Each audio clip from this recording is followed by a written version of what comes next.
Hey, what's up, ConnMovieMaker viewers? Nate and Nick here, and today we're going to discuss the differences between gameplay mechanics in Battlefield 3 and Battlefield 4. Just minor details, nothing big. Obviously, you're going to have your different weapons, your different maps, your different game modes, but there's some little things that we have to discuss. Nick, you want to start us off? Yeah, sure. I guess we'll start off with maybe the med packs. Those are an interesting new thing about Battlefield 4. Did you see those? Yeah, they're individual instead of like a communal one, almost. Yeah, it's more or less like it's like a smaller med kit. More or less use a med kit example, where if you throw it at someone, it more or less locks onto them and gives them like a set amount of health. And you could give them like 3 before they are fully healed, which I think that's kind of interesting and stuff. And they're a little faster than med kits, which I think you can unlock later on too. Right. And that works for the same with the ammo packs too. And yeah, so it gives you a certain amount, and you can walk away from the pack, so it keeps the game going instead of everyone trying to crowd around the pack, which I think is what they were trying to do. Yeah, the magic box of healing. Magic box of healing. All right, so what's next on this, Nick?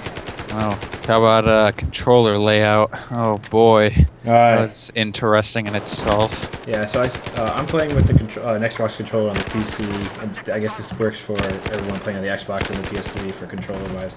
It seems like they laid out the controls more like Call of Duty, where your right stick is your knife and B is your crouch and stuff like that. So, I mean, of course you can switch it back, but if you want to stay with what the presets come with, that's what you gotta do. I mean, I switched mine back to more Battlefield 3, where my right stick is my crouch and and like entering kills is B and stuff. So.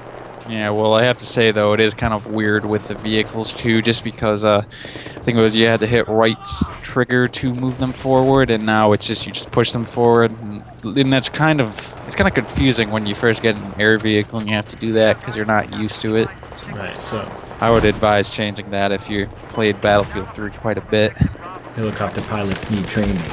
Yeah, in different control schemes. Right. All right. So what's next, Nick? Okay. How about squad commands? You know about these squad command thingies? Yeah, I was playing a squad leader yesterday.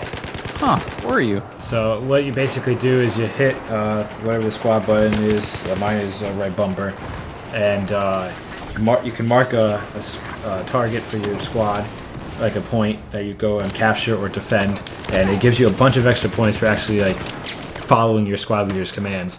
And I found last night when we were playing that it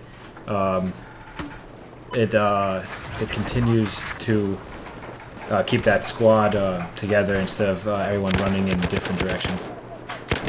Yeah, it makes them a little bit more cohesive, like just because it pops up right on your screen, you can see it. There's like even a line that brings you to it and everything.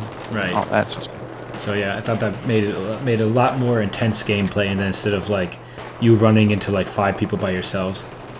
Yes, that is very true, because especially in this game, there just seems like there's so many people running around in packs that you definitely need to be with other people. Otherwise, you're just going to get massacred. Right. Alright, so another thing that we found was different was the perk chains. So in Battlefield 3, you would have a perk set for each class, but now it works where if you get a certain amount of squad points, it was I'm pretty sure it's squad points. Yeah, we're not positive, but it seems to be from what we figured out here. You rank up your chain, and the more points you get, the more perks you get, and so on. So instead of setting your perk, you have to earn your perks, almost like the Medal of Honor kill streak chains that they have. There's also an offensive and defensive perk chain. So one might have like suppression compared to cover, and flak jacket compared to like extra ammo or something. Yes, and there's going to be a whole bunch more in the game as well. They even did a vote for one, for like what people wanted for a whole little squad chain, or perk chain rather. So I mean, they're even getting some community input on it, which is nice, because right now I think they could use all the community input they can get. Right. All right. Anything else, Nick? Oh, well, there's a tracking function. I don't really know what that is, though. Have you looked into that? With the battle log, I'm pretty sure you can set what you want to track, so you can see easily what you want to unlock next. The unlock system is different. I mean, we can discuss that more when the game comes out, because I feel like it's going to be different compared to what they have set up in the beta at the moment, because there's not every gun and everything. So yeah, it feels like there's nothing, like yeah, no weapons in the beta. Right, and I think so. We'll have to see exactly what the unlock chains are like, because right now it seems like they have like a shotgun, a DMR, and a carbine, like along with your normal like weapons that you get with that class, compared to just having PDWs in Battlefield 3. So we'll see how that goes. And I think that wraps up our video here. If you want us to talk about any topic before the beta ends, or of course we'll have videos throughout the period between the beta and after the release. And if you want, just leave that in the comments, and we'll see you guys next time. I am beyond stoked.